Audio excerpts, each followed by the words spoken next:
নমস্কার বন্ধুরা, আজকে আমি আপনাদের সাথে আলোচনা করব গুচ্ছকালী মায়ের বিষয়। এটা হচ্ছে গুচ্ছকালী মা, শুনে নিন কি বলছেন পুরো বিষয়টা। রেডি? আচ্ছা, আমি একটু নতুনত্ব কথা বলবো। দেখো মা, এই কালী সম্পর্কে জানতে গেলে প্রথমে নন্দকুমার সম্বন্ধে একটু জানতেই হবে।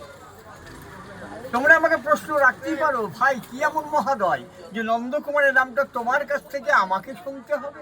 কারণ একটাই, ওই নন্দকুমারের ছেলে গুরুদাস রয় 1772 বাংলা 1178 11ই মাঘ, আজ থেকে 253 বছর আগে এই মায়ের প্রতিষ্ঠা করেন।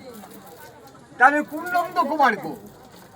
সেই নন্দকুমার যে নন্দকুমারকে ভারতবর্ষের বুকে প্রথম ফাঁসি দেওয়া হয়েছিল 1775 খ্রিস্টাব্দের 5ই আগস্ট কলকাতার হেস্টিংসে। এতটুকু কলকাতা। সুতানাটি, গোবিন্দপুর আর কলকাতা 3টে গ্রাম, মাত্র 10,000 লোক।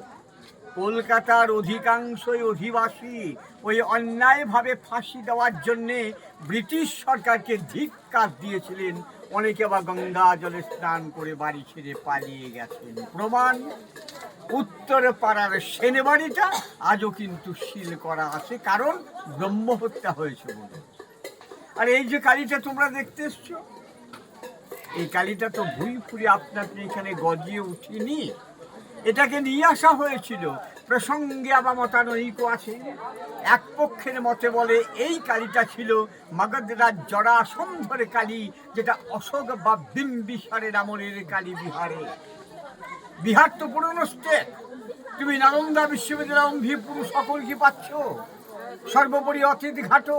অতীতে আমাদের ভারতবর্ষ ছিল অঙ্গ বঙ্গ কলিঙ্গ, অর্থাৎ বাংলা, বিহার, উড়িষ্যা। আবার কেউ কেউ বলেন কাশীর রাজা চৈত সিং, যেটা বেনারস, ওই নিজের বাড়িতে মাটি খননের সময় এই বিশ্বের অদ্বিতীয় কালীটা পান। এটা তো একো মা দ্বিতীয়াম, এক এবং অদ্বিতীয় বিগ্রহ, যেটা বিশ্ব ব্রহ্মাণ্ডে আমরা এই ধরনের কালী কোথাও পাবো না। তাহলে মাটি খনন করতে যাবেনি কেন? তুমি নিজেকে 200 বছর পিছিয়ে দাও, তাহলে তোমার পূর্বপুরুষ ওয়াটার সাপ্লাই টিউবওয়েল এবং ট্যাপের জল পেতেন না। জল খেতেন নদীর জল, পুকুরের জল, গঙ্গার জল, মাটি খুঁড়ে কুয়োর জল।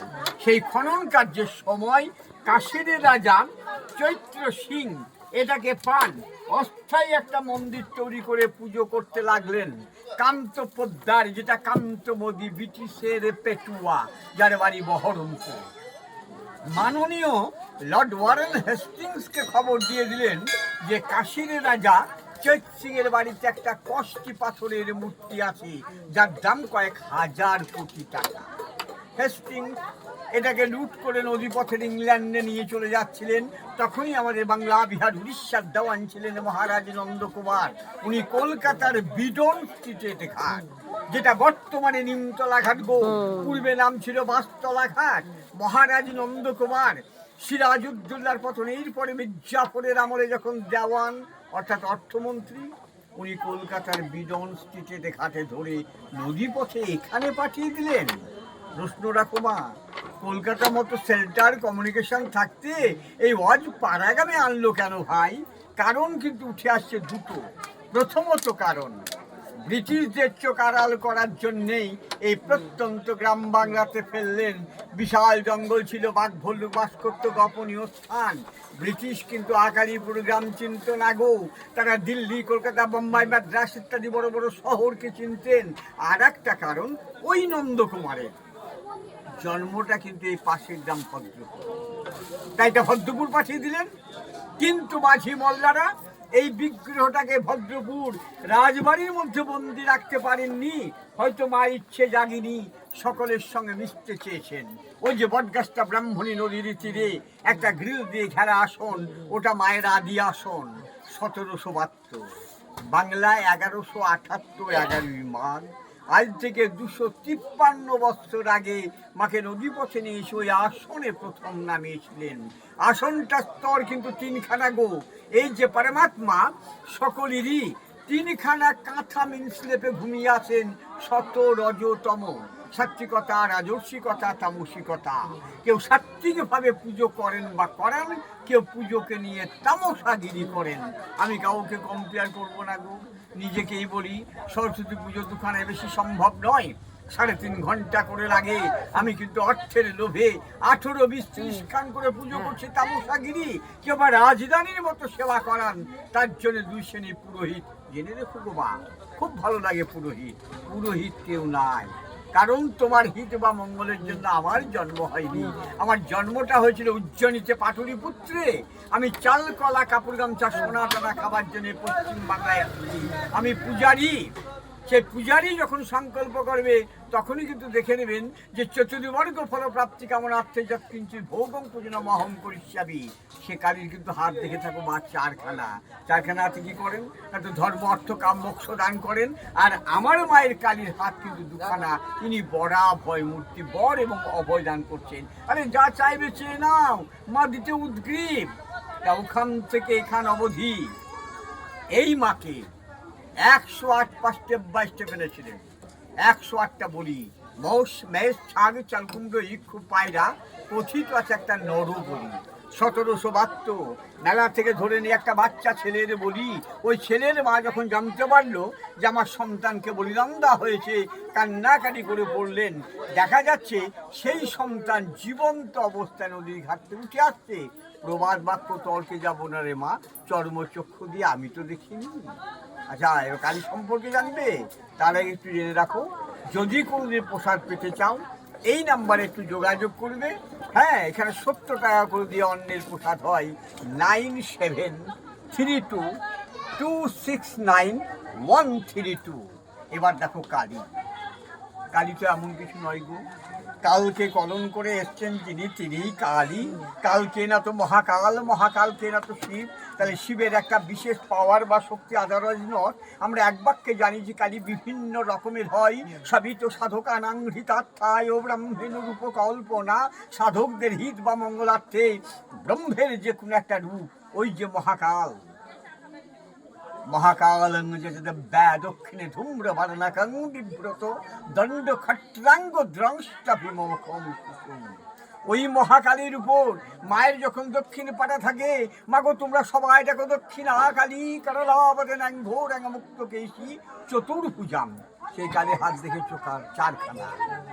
ওই মহাকালীর উপর মায়ের যখন বাম পাটা থাকে তখন আমরা ডাকি বামা কালী। শ্যামবর্ণা রং হলে শ্যামা কালী, ছেলে কোলে থাকলে গোষ্ঠ কালী।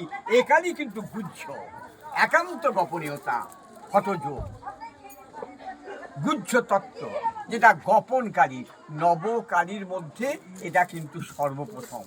অর্থাৎ কেউ সাধক, কোনো সাধক তন্ত্র সাধনা করতে গেলে বা মাকে পেতে গেলে এরকে তুষ্ট না করলে কেউ সিদ্ধি লাভ করতে পারেনি, তোমরাও পারবে না। যার জন্য বামদেব এসে মাকে ডাকতেন, কিরে বেদের বেটি কেমন আছিস?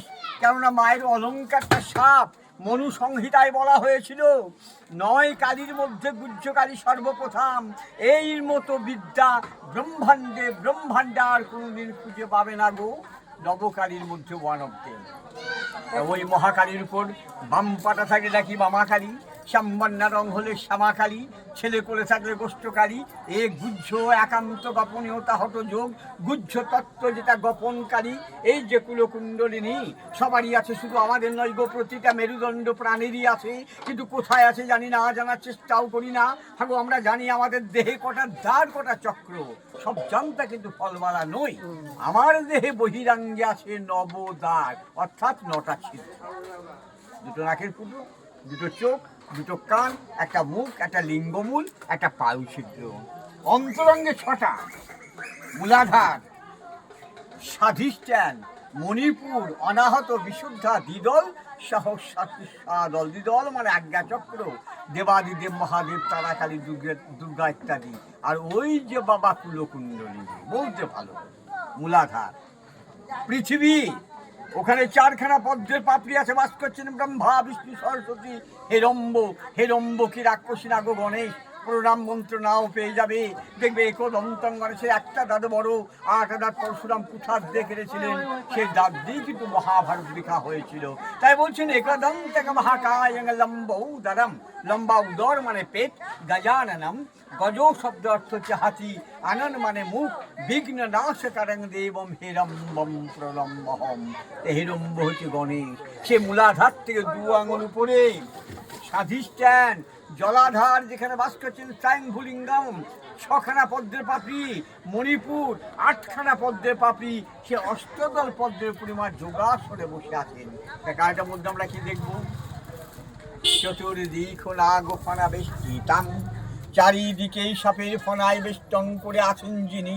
মাথাটায় লক্ষ্য করেছে কিনা জানি না, মাথায় গিয়ে দেখো সহস্র ফনা সংযুক্তাং মানান্তাং শিরসোপরি, ওই শিরের উপরটা লক্ষ্য করো মা, দেখবে 1000 সাপের ফনার বকুল বা চূড়া। কেন হলো যাচ্ছি পরে।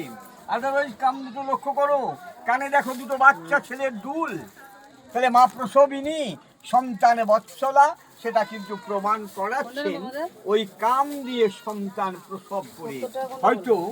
হয়তো প্রশ্ন উঠতে পারে, ভাই কাম দিয়ে কি সন্তান হয়? আরে আমার যতটুকু জানা আছে যে কর্ণের জন্ম হয়েছিল কুন্তির কাম দিয়ে, মধুকৈটবে জন্ম হয়েছিল বিষ্ণুর কর্ণের ময়লা দিয়ে, জাহ্নবীর উরুবা জাং দিয়ে, গণেশের দুর্গার দেহের ময়লা দিয়ে, কুশের কুশঘাস দিয়ে, ব্রহ্মার বিষ্ণুর নাভিকুণ্ড দিয়ে, অন্ধাসুরের জন্ম হয়েছিল শিব ও দুর্গার ঘাম দিয়ে, জলন্ধরের জন্ম হয়েছিল শিবের ক্রোধ থেকে, নন্দীভিঙ্গির জন্ম শিবের জটা থেকে। কিভাবে হলো? ওটা যদি হয়ে থাকে কাম দিয়ে সন্তান হওয়াটা বাস্তব। আমরা আর কি দেখবো? নাগ যজ্ঞ পবিতাঙ্গেং নাগ সজ্জানি সেই বিষয়, সজ্জা বিছানা বা গদিকার সাপের, উপবিত হচ্ছে পৈতে, সেটাও কিন্তু সাপেরই পৈতে। অনন্ত নাগ এবং তক্ষকরাজ সাপেদের যে রাজা, 2 হাতে সাপের বলয়, 51টা বীজ হচ্ছে মন্যমালা, বনমালা মহোদুরিম, বনের যে কোনো মালা কিন্তু মায়ের খুব প্রিয়। তাই আস্তে আস্তে ঊর্ধ্বমুখী হয়ে মাথায় গিয়ে মিলিয়ে গেছেন বলেই কিন্তু 1000 সাপের ফনা ধরেছেন, ধরেই কিন্তু বলছেন সো অহম, যেটা জন্মের পর থেকে ঈশ্বর সাধনা করছি, সো হাং হাং লাভ ডাপ। এটা এক রাত্রিতে ইনকমপ্লিট অবস্থায় মহারাজ নন্দকুমারের ছেলে গুরুদাস রয় 1772 সালে প্রতিষ্ঠা করেছিলেন। এই হচ্ছে সংক্ষিপ্ত ইতিহাস। আমার নাম সুব্রত ভট্টাচার্য। যদি প্রসাদ পেতে যাও এই নাম্বারে যোগাযোগ করবে 9732269132। নমস্কার।